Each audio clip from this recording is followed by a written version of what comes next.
Sa sinaunang China, nakita ni Emperor Kan ang kanyang anak na si Turandot na tumakbo sa silid ng trono at napadpad sa isang butas sa carpet, na nagpaiyak sa kanya. Kinakatawan ng carpet na ito ang kontinente at ang kabuuan ay ang Malvaya, isang maliit na mapayapang kaharian na hindi pa nila nagkakaroon ng relasyon. Upang punan ng carpet, ipinadala ni Kan ang kanyang mga tauhan sa Malvaya na pinamumunuan ni General Boyen. Sa Malvaya, ang royal family ay nagsusuot ng 3 magic bracelet, isa para sa hari, isa para sa reyna, at isa para sa prinsipe. It's a family heirloom and nobody should wear all 3 at the same time because that person would get great power but also be cursed. Si Prince Caleb ay tinuturuan ng espada ni Master Joe, at ang bata ay kumukuha ng istilong Chinese ng pakikipaglaban na medyo mabilis. Sa sandaling iyon, ang kanilang kapayapaan ay nagambala ng isang pag-atake mula sa hukbo ni Boyen, na bumaril ng ilang naglalagablab na palaso bago lumusab sa kastilyo. Ang mga sundalo ni Malvian ay lumabas at nagsisikap na ipagtanggol ang kanilang tahanan, ngunit ang hukbo ni Boyen ay mas malaki at madaling madaing sila habang pinapatay nila ang sinumang tao na maglakas loob na lumaban sa kanila. Sa kalaunan, si Boyen at ang kanyang mga tauhan ay nanalo sa labanan at sa tabi ng mga maharlikang katawan, nakita nila ang 3 pulse heiress na kanilang dinadala sa emperador. Sa kaarawan ni Turandot, nagbubukas siya ng daan-daang regalo at nakita niya ang kahon na may mga pulse heiress. Nagsuot siya ng 2 at sinubukang ibahagi ang pangatlo isa sa kanyang ama, ngunit inilagay din niya ito sa braso ni Turandot. Agad nitong pinapagana ang sumpa habang nagbabago ang hugis ng mga pulse heiress at humihigpit sa kanyang braso, na naging sanhi ng pag-iyak niya sa sakit. Kahit anong pilit niya, hindi maalis ni Turandot ang mga pulse heiress, at sa lalong madaling panahon ay nawalan siya ng kakayahang makakita ng kulay. Gustong subukan ni Kan na gumamit ng kutsilyo para tanggalin ang mga ito at nakita ni Turandot ang kanyang mukha bilang kalansay kapag lumalapit siya, na naging dahilan ng pagkahimatay niya. Nang maglaon, ipinalam ng mataas na pari kay Kan na nalaman niyang ang sumpa ay maaari lamang alisin ng isang manliligaw sa hinaharap.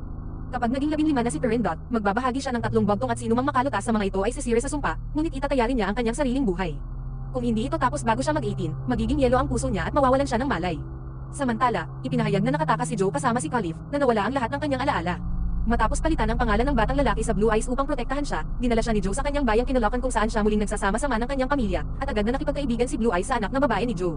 Pagkalipas ng maraming taon, si Blue Eyes ay isang teenager na determinadong matuto ng sining ng paputok.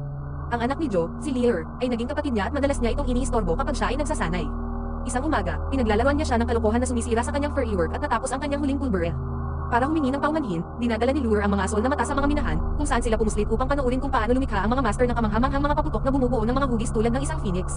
Sa kasamaang palad, nakita sila ng isang gwardya, kaya kailangan nilang magsimulang tumakbo sa minahan.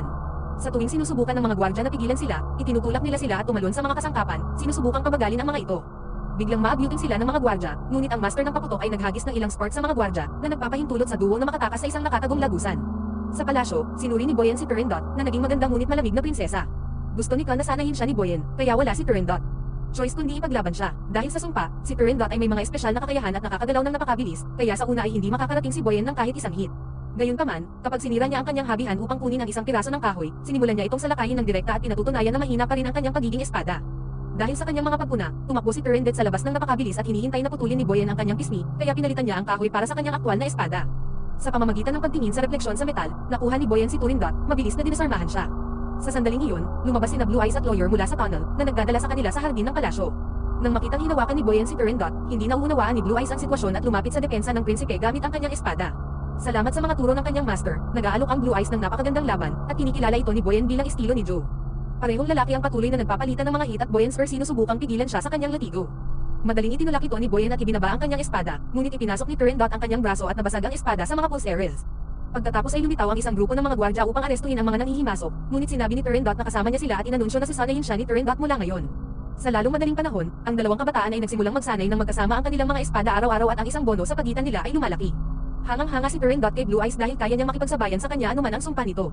Isang hapon, habang tumatalon sila sa paligid ng palasyo para magsanay, aksidenteng nahawakan ni Blue Eyes ang mga pulse heiress at nabigla siyang makakita ng mga flashback mula sa pagsalakay ng kanyang tinubuang bayan, bagamat hindi niya alam kung ano ang ibig sabihin ng mga ito. Samantala, hiniling ni Boyen sa mataas na pari na gawin siyang di kapani-paniwalang makapangyarihan.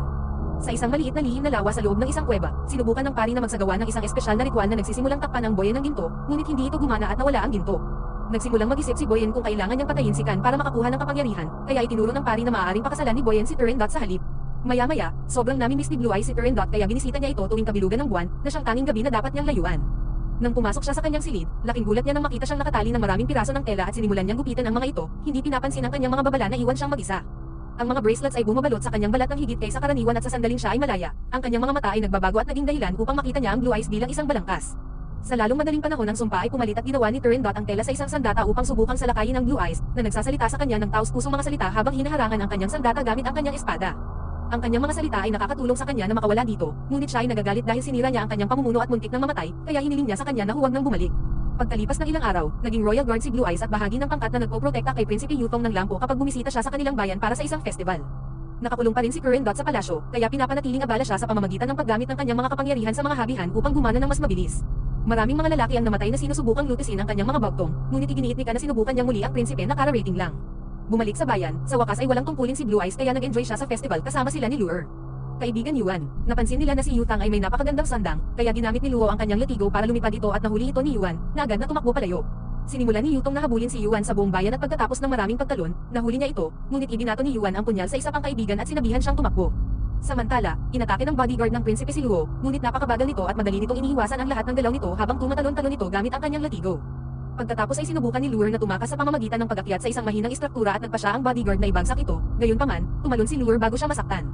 Sa sandaling iyon, lumitaw si Jothang habang sinusubukan niyang habulin ang ibang lalaki, ngunit bago siya matamaan ng istruktura, iniligtas siya ni Blue Eyes sa tamang oras. Pagkatapos, pinabalik ni Blue Eyes kay Lure ang lahat ng ninakaw niya at ipinakita kay Yutong sa paligid ng festival. Dinala rin niya siya sa mga minahan, kung saan gumawa siya ng isang maliit na furry work ng puno upang pagpalain ang prinsipe. Pagkatapos ay ibinahagi ni Yutong na dumating siya upang lutisin ang mga bagtong at namatay ang kanyang kapatid sa pagsisikap. Masasabi niyang mahal ng mga asol na mata ang prinsesa, kaya ibinalita ni Yutong na siya na ngayon ang kanyang sinumpaang kapatid. Kinabukasan, binisita ni Yutong si Current Dot na nagpapanggap na narito siya para sa mga bagtong, gayunpaman, naglabas siya ng punyal at sinubukang patayin siya dahil sa nangyari sa kanyang kapatid. Mabilis na kumilos si Current Dot at sinalo ang punyal kapag inihagis niya ito sa kanya, pagkatapos ay inutusan niya ang kanyang mga sinulid na itumba ang bodyguard at hulihin si Yutong, na nagpapaalala sa kanya na tinanggap ng kanyang kapatid ang kontrata. Sa ibang pagkakataon sa isang pampublikong seremonya, ipinahayag ni Ka na patatawarin niya si Yutong kung kaya niyang sagutin ang mga bagtong. Nagtatrabaho si Blue Eyes bilang isang bantay at pinapanood ang araw na sumasalamin sa mga pulse areas, na naging dahilan upang magkaroon siya ng isa pang flashback ng massacre na puno ng dugo, karahasan, at katawan. Nang sumagot siya, lumapit si Blue Eyes at hiniling kay Yutang na hayaan siyang sagutin ang mga bagtong. Gustong malaman ni Kun kung bakit niya ito ginagawa, kaya nagsisinungaling si Blue Eyes at sinabing ito ay kapatid na espada ni Yutong, tungkulin niya ito. Habang umaawit ang mga tao sa kanilang suporta, pumayag si Ka na bigyan siya ng pagkakataon at sinimulan ng mataas na pari ang seremonya, na nagpapaliwanag na magpapaputok kung ibibigay ni Blue Eyes ang tamang sagot. Kung siya ay nabigo, siya ay papatayin. Lumapit si Current Dot at inamin ni Blue Eyes na ginagawa niya ito para iligtas siya, ngunit tumugon lang siya sa bagtong na ibinubulong ng pulse areas sa kanyang isipan, ano ang ipinanganak sa dilim at namamatay sa madaling araw. Nakatuon si Blue Eyes sa paghahanap ng sagot at may pangitain na ginagabayan siya ng kanyang ina sa kastilyo. Pagkatapos ay nagbabago ito sa araw ng massacre, kung saan ang hari ay nagpakita ng malubhang na sugatan. Hindi mapigilan ng mga gwardya ang mga mananalakay, kaya kinuha ng reyna ang lahat ng mga pulse areas at ipinipilit ang mga ito sa braso ng kanyang asawa, na nagsasabing wala ng ibang pagpipilian. Habang sinisipsap ng hari ang bagong kapangyarihan, sinubukan ng reyna na lumaban, na itulak lamang palayo. Sa sandaling iyon, sa wakas ay kinuha ng sumpa ang hari at humawak siya ng espada upang lumaban, na nagpapakita ng malaking kapangyarihan habang madali niyang sinisimulang talunin ang kaaway, umuungal at nakikipaglaban sa maraming tao na parang wala lang. Sa kasalukuyan, inanunsyo ni Abel na tapos na ang oras ni Blue Eyes at dahil wala siyang sagot, kinuha siya para bitain. Habang dinadala siya sa kanyang kamatayan, nagkaroon ng isa pang pangitain si Blue Eyes at nakita niya ang kanyang ina na nagsasabi sa kanya. Gumanap si Blue Eyes bilang isang bantay at pinapanood ang araw na sumasalamin sa mga pulse areas, na naging dahilan upang magkaroon siya ng isa pang flashback ng massacre na puno ng dugo, karahasan, at katawan.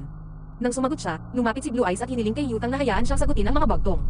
Gustong malaman ni Kun kung bakit niya ito ginagawa, kaya nagsisinungaling si Blue Eyes at sinabing ito ay kapatid na espada ni Yutong, tungkulin niya ito.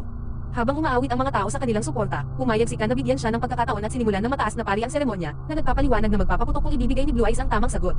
Kung siya ay nabigo, siya ay papatayin. Lumapit si Current Dot at inamin ni Blue Eyes na ginagawa niya ito para iligtas siya, ngunit tumugon lang siya sa bagtong na ibinubulong ng pulse areas sa kanyang isipan, ano ang ipinanganak sa dilim at namamatay sa madaling araw. Nakatuon si Blue Eyes sa paghahanap ng sagot at may pangitain na ginagabayan siya ng kanyang ina sa kastilyo. Pagkatapos ay nagbabago ito sa ng massacre, kung saan ang araw ay nagpakita ng malubhang na sugatan. Hindi mapigilan ng mga gwardya ang mga mananalakay, kaya kinuha ng reyna ang lahat ng mga pulse areas at ipinipilit ang mga ito sa braso ng kanyang asawa, na nagsasabing wala ng ibang pagpipilian. Habang sinisipsap ng hari ang bagong kapangyarihan, sinubukan ng reyna na lumaban, na itulak lamang palayo. Sa sandaling iyon, sa wakas ay kinuha ng sumpa ang hari at humawak siya ng espada upang lumaban, na nagpapakita ng malaking kapangyarihan habang madali niyang sinisimulang talunin ang kaaway, umuungal at nakikipaglaban sa maraming tao na parang wala lang. Sa kasalukuyan, inanunsyo ni Abel na tapos na ang oras ni Blue Eyes at dahil wala siyang sagot, kinuha siya para bitain. Habang dinadala siya sa kanyang kamatayan, nagkaroon ng isa pang pangitain si Blue Eyes at nakita niya ang kanyang ina na nagsasabi sa kanya. Sinubukan ng mga katulong na magpaputok gamit ang isang palaso, ngunit ang ulan ay nagpabagsak lamang sa isang puddle. Ang masama pa nito, nagpakita ang mga tauhan ni Boyen para pigilan silang sumubok muli. Habang nagkakaroon ng away sa palasyo, inanunsyo sa seremonya na papatayin si Blue Eyes. Biglang sumigaw si John na ang ulan ay maaaring nakakabala sa mga paputok, kaya nagpa siya si Boyen na labanan siya habang ipinahayag niyang magkapatid sila. Si Jothang, ang kanyang bodyguard, si Lure, at ang kanyang mga kaibigan ay nagpapatuloy sa pakikipaglaban sa mga gwardya upang si Joe ay makaharap kay Boyen, gamit ang mga espesyal na panlilinlang ng kanyang espada upang makuha ang mataas na kamay. Sinubukan ni Lure na abutin ang Blue Eyes, ngunit napakaraming mga gwardya at itinulak siya palabas ng platform. Binaliwala ni Joe si Boyen at nagpas siyang sumali sa paglaban sa mga sundalo para iligtas si Blue Eyes, gayunpaman, nahuli si Lure at napilitang huminto ang lahat. Sa palasyo, ginamit ni Current Dot ang kanyang mahika upang patayin ang lahat ng mga sundalo, mabilis na iniligtas ang mga tagapaglingkod bago mahanap ang palaso. Sa sandaling iyon, insulto ni Blue Eyes si Boyen, na naghagis ng kanyang espada bilang ganti, ngunit ang espada ay napigilan ng mahika. Bumaba si Turandot sa platform at inanunsyo na ibinigay ni Blue Eyes ang tamang sagot, kaya napalaya siya. Noong gabing iyon, sinabi ni Blue Eyes kay Joe na sa wakas ay naaalala na niya ang lahat, kaya pumayag siyang umalis sa kaharian na pumatay sa kanyang mga tao. Kinabukasan, nakahanda na sina Blue Eyes at lawyer sa kanilang mga kabayo, ngunit huli na si Joe. Bigla silang napalibutan ng mga tauhan ni Boyen, na nagsimulang humabol sa kanila sa isang open field. Sa kalaunan, nagpa siya si Blue Eyes na lumaban, ngunit sa sandaling magsimula ang labanan, ang mga tauhan ni Boyen ay pinigilan ni Turandot, na nagdisarmahan sa lahat ng mga sundalo at tinakat sila. Pagkatapos ay sinubukan din ni Blue Eyes na tumakas, ngunit hinaranggan ni Turandot ang kanyang daan at naging dahilan upang siya ay mahulog. Nahuli ng kanyang mga tagapaglingkod si lawyer at pinalibutan si Blue Eyes ng kanilang mga kabayo, hinahampas siya ng ilang beses upang sabihin ang kanilang punto. Nang humingi ng paliwanag si Turandot, inamin ni Blue Eyes na pinagsisisihan niya ang pagtanggap sa kontrata ng bugtong at hinamon siya na makipag-away. Sa ilang galaw lang, nadaig ni Turandot ang Blue Eyes at sinimulan niyang bigkasan ang huling bugtong. Maaari itong magbigay sa iyo ng kalayaan tulad ng pag-alipin nito sa iyo, pagsisindi mo ng yelo at makakakuha ka ng higit pang lamig bilang kapalit. Habang sinasamantala ni Blue Eyes ang pagkakataong makatakas sa kanyang pagkakahawak, humingi ng tulong si Turandot, ngunit tumanggi siyang gawin ito at sumakbang pasulong, na naging sanhi ng pagsaksak sa kanya ng kanyang espada sa dibdib. Ibinulong ni Blue Eyes ang kanyang pangalan bago nawalan ng malay, at biglang sumakit ang braso ni Turandot. Pangalan niya pala ang sagot at nabasag ang bracelet na ikinaimatay din niya. Nang sumugod ang mga katulong upang tulungan siya, nagising si Turandot at nawala ang pamumutla ng kanyang balat dahil sa wakas ay bumalik ang kulay sa kanyang mga mata, na nagpapahintulot sa kanya na makita ang kagandahan ng kalikasan. Maya-maya, inaalagaan ng Royal Medic si Blue Eyes at ipinaliwanag kay Khan na nakaligtas ang bata dahil nasa kabilang panig ang kanyang mga organo. Dumating si Turandot upang bisitahin siya at ibinalita sa susunod na araw ang kanilang kasal, ngunit sinabi sa kanya ni Blue Eyes na alamin muna kung sino talaga siya o hindi niya ito pakakasalan. Habang ipinadala ni Khan ang kanyang mga tauhan upang tuklasin ang pagkakakilanlan ni Blue Eyes, si Boyen ay nakakuha ng isang piraso ng bawat pulse heiress at ibinigay sa mataas na pari, na itinapon sila sa maliit na lawa upang simulan ang ritual.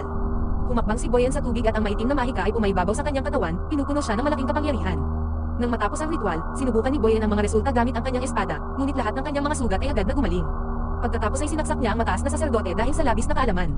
Sa gabi, naglalasing si Blue Eyes sa isang restaurant dahil kinasusuklaman niya ang katotohanang mahal niya ang anak ng kalaban. Nang marinig ito, nagmamadali si Lure na sabihin kay Turandot ang totoo. Samantala, binisita ni Boyen si Joe para tanungin siya tungkol sa mga asol na mata. Tumangging magsalita si Joe at nagkaroon ng away, ngunit kahit ilang beses siyang saktan ni Joe, palaging naghihilom ang mga sugat ni Boyen. Desperado na mabuhay, si Joe ay nakatakas sa bintana. Kasabay nito, ang mataas na saserdote ay dumarating sa mga minahan upang humingi ng tulong. Ilang sandali pa, sinubukan ni Blue Eyes na pumasok sa kanyang tahanan para lamang mahuli ni Boyen at ang kanyang mga tauhan. Nang dadalhin na nila siya, dumating ang mga mahiwagang sundalo at pinatay ang ilan sa mga tauhan ni Boyen bago bumaril ng palaso ang pinuno sa kanya. Hinawakan ito ni Boyen gamit ang kanyang kamay at binantaang papatayin si Blue Eyes, alam niyang si Turandot ang mamamana. Pagkatapos ay ipinahayag niya na nakakita siya ng isang jacket na may insignia ng pamilyang hari ng Malvian, na nangangahulugang ang Blue Eyes ay ang kaaway. Walang pakialam si Turandot at nagalok na tanggapin ang anumang kondisyon para iligtas si Blue Eyes, kaya pinakiusapan siya ni Boyen na pakasalan siya. Kinaumagahan, dinala si Blue Eyes kay Sika, na nagpas siyang palayain siya kahit na siya ang kalaban bilang pasasalamat sa pagligtas sa kanyang anak.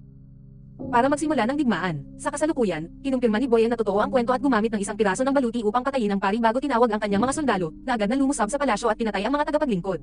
Pagkatapos ay ibinunyag ni Boyen na nagdala siya ng mga paputok sa ilalim ng pagbabalakayo ng isang regalo sa kasal at pinaputukan sila ng ilang naglalagablab na mga palaso para sumabog ang mga ito.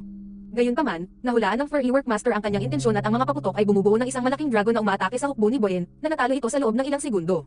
Nang makitang bumaba ang kanyang mga sundalo, nagalit si Boyen at nakipag-away siya sa ilang maharlikang gwardya, na mabilis na pinatay silang lahat. Pagkatapos ay hinamon niya si Ka para sa trono at tinanggap ng emperador, sa pag-aakalang matatalo niya siya sa pamamagitan ng paggamit ng espadang gawa sa bulalakaw. Gayunpaman, habang sinisimulan niyang hampasin si Boyen, laking gulat ni Ka nang unti-unting naputol ang espada. Itinulak siya ng isang mapagmataas na Boyen at sinalakay siya ng iba pang mga tao ni Ka, na hinahabol din ang mga natitirang sundalo. Isang malupit na labanan ang pumalit sa trono habang ipinakikita ng mga tao ang lahat ng kanilang kakayahan gamit ang iba't ibang armas, tulad ng latigo ni Luis R at ang lakas ng bodyguard ni Yutong. Sina Blue Eyes at Joe ay magkasamang lumalaban kay Boyen, ngunit walang silbi ang kanilang mga sandata. Nagawa nilang sipin si Boyen sa mesa, para lang kumuha siya ng kutsilyo at ihagis sa dibdib ni Joe. Galit na galit, sinubukan ni Blue Eyes na labanan siya ngunit muli siyang nagtagumpay. Sinubukan ni Turandot na iligtas siya at gumanti si Boyen sa pamamagitan ng pagsakal sa kanya, ngunit binitawan niya ito nang makita niyang nakatayo si Joe. Si Boyen ay tumalon sa kanyang kapatid at sinubukang patayin ito, kaya hinawakan ni Luo ang kanyang braso gamit ang kanyang latigo, para lamang itapon. Pagkatapos ay binato ni Blue Eyes ang isang kahon sa ulo ni Boyen bago siya kinalagkad ni Turandot palabas ng palasyo. Agad silang sinundan ni Boyen, binibigyan ng pagkakataon si Yutong at ang iba pa na talunin ang mga huling sundalo ng kanyang hukbo at manalo sa labanan. Sa pamamagitan ng paggamit ng lihim na lagusan, dumating sina Blue Eyes at Turandot sa mga minahan at bumaril ng mga paputok kay Boyen, ngunit walang makakasakit sa kanya. Sinimulan niyang sirain ang lugar at itinulak ni Blue Eyes si Turandot pababa bago siya masaktan. Pagkatapos ay nagsisindi siya ng mas malalaking paputok, na sumisira sa baluti ni Boyen at nasusunog ang kanyang balat ngunit palagi siyang nagpapagaling. Sa kalaunan, ang mga paputok ay nagpababa ng isang estatwa na nahuhulog sa ibabaw ni Boyen, na nagpababa sa kanya. Sa pag-iisip na tapos na, ang mga kabataan ay malapit ng maghalikan, ngunit biglang lumabas si Boyen mula sa mga labi. Nagmamadaling salakayin siya ni Blue Eyes at binali ni Boyen ang kanyang espada, itinulak siya pabalik. Pagkatapos ay sinubukan din siyang salakayin ni Turandot at nang matamaan siya ni Boyen, dumura siya ng dugo sa balikat nito at napansing masakit talaga ang balat nito. Habang siya ay lumilipad pabalik, ibinato niya ang kanyang dugong natatakpan ng espada kay Blue Eyes, na nasalo niya ito habang siya ay dumudulis upang saksakin si Boyen. Salamat sa dugo, sa pagkakataong ito ay dumaan ang espada at nagulat si Boyen, na agad na nasunog. Pagkatapos, sumugod si Blue Eye sa gilid ni Turndot, na sa wakas ay tinawag siyang kalif at sinabi sa kanya kung saan mahahanap ang sikreto ng mga paputok bago siya mamatay sa kanyang mga bisig. Kinabukasan, nagsimulang maglakbay si Kalif pabalik sa Malvaya. Siya ay humihinto sa iba't ibang mga lungsod sa daan at palaging nagsisindi ng malalaking magagandang paputok upang pagpalain ang mga lokal. Nang sa wakas ay bumalik siya sa bahay upang muling itayo ang kanyang kaharian, naging hari si Caliph at nagdiwang na may higit pang mga paputok. Sa kanyang gilid, nakita niya ang multo ni Turndot, na nagsisindi rin ng paputok bago nawala. Tiyaking mag-subscribe at i-on ang mga notification para makapanood ka ng higit pang mga video na tulad nito. Salamat sa panonood.